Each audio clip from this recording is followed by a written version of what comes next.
There will be timestamps down below in the comment sections and the descriptions for pretty much everything I'll be talking about.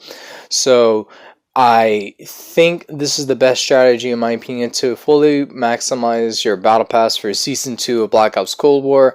And I'm pretty sure for every other battle pass that's coming to Cold War, and maybe the future other Call of Duties, if they do the same thing with Modern Warfare, putting this year's Call of Duty's battle pass into this one, and you can progress through zombies and everything.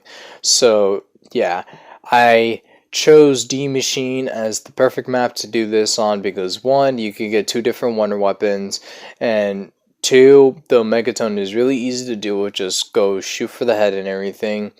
3, you can get set up way easy and way early, and 4, you can actually like fastly like get this done maybe less than 2 hours, depending on what type of player that you are and everything. If you want to take this fast or slow or get set up early or don't and everything, that's your choice and all. So yeah, again, timestamps will be down below in the description because I'm going to be getting into all the nitty-gritty details and everything. So the goal here is to get to round 50 on Die Machine, and it's because it's just and I think, in my opinion, it's better to set a goal for that round, because I think every time you do the X-File, I can't remember, I'll tell you guys at the end of the video once I get there, because I keep forgetting. Every time you do get to round 50, for me at least, when I do the X-File or X-Fill, every time I get to round 50, excuse me, I get at least 2 to 3 bars full on the battle pass every time. So that could be super beneficial to people who just want to get like completed done instead of doing multiplayer, because multiplayer is, as much as I love it right now, the skill-based matchmaking is really ruining it for me, in my opinion. But yeah, it's just zombies is just really casual to do it on, and I prefer this better than Warzone, because Warzone, yes, yeah. So yeah, getting to round 50, I'm pretty sure, because I'll show you footage at the end of the video once I get there, because I don't remember off the top of my head, but I do know once you get to round 50 and do the exfil, you'll get at least 2 to 3 full bars of battle pass tiers and everything, and that could be just something that everybody's just like, oh, okay, like, let me do it, like, let me try to get to round 50 and everything, and I'll just do the exfil and everything, you know. Yeah, you could do that and everything. So yeah, that's pretty much it. I'm just going to be telling you guys a little bit more what I did and everything, just a little bit more, because I just want to let you guys know like what I do always every time when I get to round 50. And yeah, that's about it. So as you can see here, I'm in the starting room, and I always whatchamacallit, this is like a tip or a strategy, just like to get like stuff early, like how to get set up early. So I usually just stay in the starting room until round 13 or 14. As you can see in the footage here, I have like at least whatchamacallit, 4,000 or 40,000 or 400 or yeah, 400,000 points and everything, and that's because of RNG, man. Because, dude, if you can get like a lot of double points in early rounds, and then to, you know, later rounds, you'll be set up. Like, you'll be set up really nicely if you can keep getting double points and then possibly bonus points, and never grab the nukes until if it's like almost at the end of the round. I always go for headshots because headshots always gives you the most amount of points ever, because of the new point system that they are continuing with ever since they introduced it on Black Ops 4, which is something I just did not like at all. But, you know, you have to just adjust to what Treyarch is just giving us, and just, you know, we just have to like find a way to use that in our advantage. So yeah, early rounds, I suggest like when the zombies are just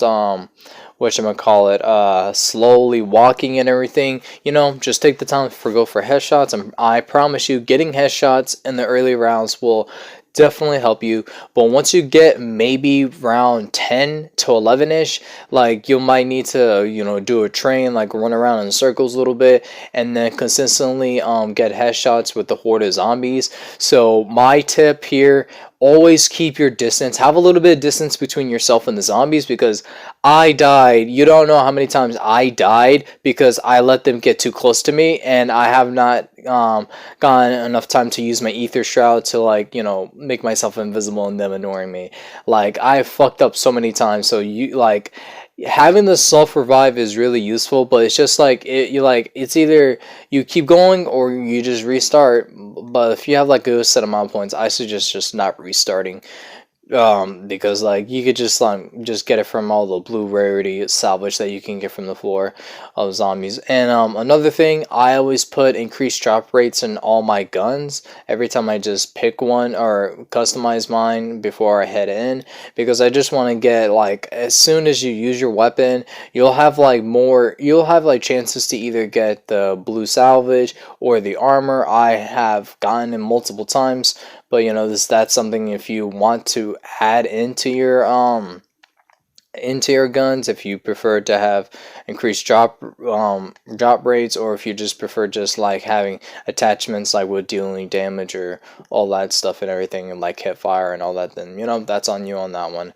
But yeah, I would just suggest like getting to round 13 or 14. But the tricky thing is, I'm not sure, because I got a megaton on round 14 in one of my games. I can't remember, but I kind of want to test this theory, if like what round does like the megaton always come on, because I'm afraid if people want to try this strategy and they get to round 14 or 15 or something like that, the megaton spawns in, then they're kind of fucked.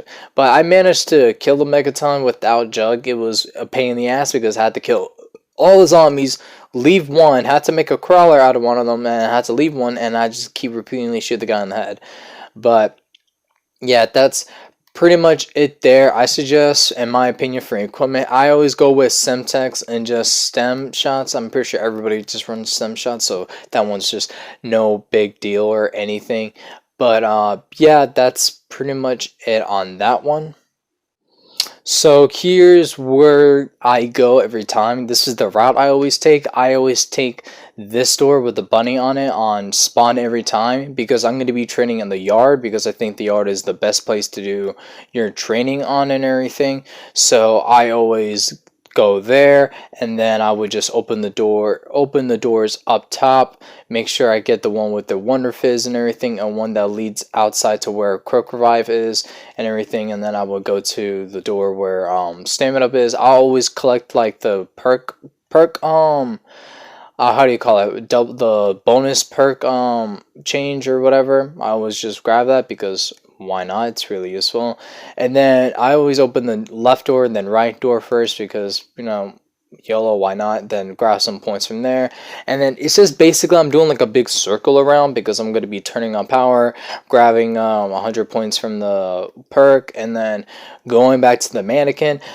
This is something I always do. So if I have full armor, my level 1 full armor, I usually always upgrade the tier or the rarity of my weapon first, and then go for my armor, because like once you get set up like around 14, like, you know, 14 or 13, when you have like enough points and when you have like enough salvage and everything, like you could get a lot of salvage with all the increased drop rates and everything and all that stuff. But yeah, but I would just always upgrade the tier of my gun first before I head towards the armor, because I feel like it's just I think it makes the gun better or something. I don't really know. I can't really confirm or deny that. You guys could just take it by your account, but I just always upgrade it first. So yeah, that's just on me on that one.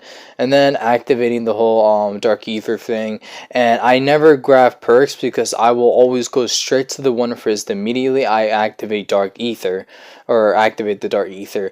And that's because like it has all the perks in one location, and I don't need to run into every single perk to get the one I want, because I just feel like it's more convenient just to use the Wonder Fizz machine that could just be right there, and I could just have literally everything right there. And I grab all the perks except for Tombstone, because it's garbage, it's completely dog shit, and I don't grab Jug. And that's because if you guys know the zombie dancing coffin Easter egg, every time you open the the treasure chest or something, or the box that they carry on their backs, they always give you, every time you open it, it always gives you a free jug. So you're literally saving like a lot of points, because each time you buy perks and everything, the cost of it always goes higher and everything. So yeah, so you're literally saving a lot of points there on yourself, and for the or not for the future, but just like on yourself and everything. And yeah, basically it. And the box gives like different rarities, like colors. If you go for the yellow slash gold or orange one, it would most likely drop you a ray gun or a die shockwave or a good tier gun and everything. So you know, it rotates with different colors, so make sure you always look at it first before. And it's the one with the smiley face and everything. And yeah, that's basically pretty much it. But once you're in the dancing coffin like scene or whatever with the zombies dancing and shit, you know, you could just upgrade your weapon once. And for the best what was it, ammo mod, I suggest the explosive shatter one, the explosive one.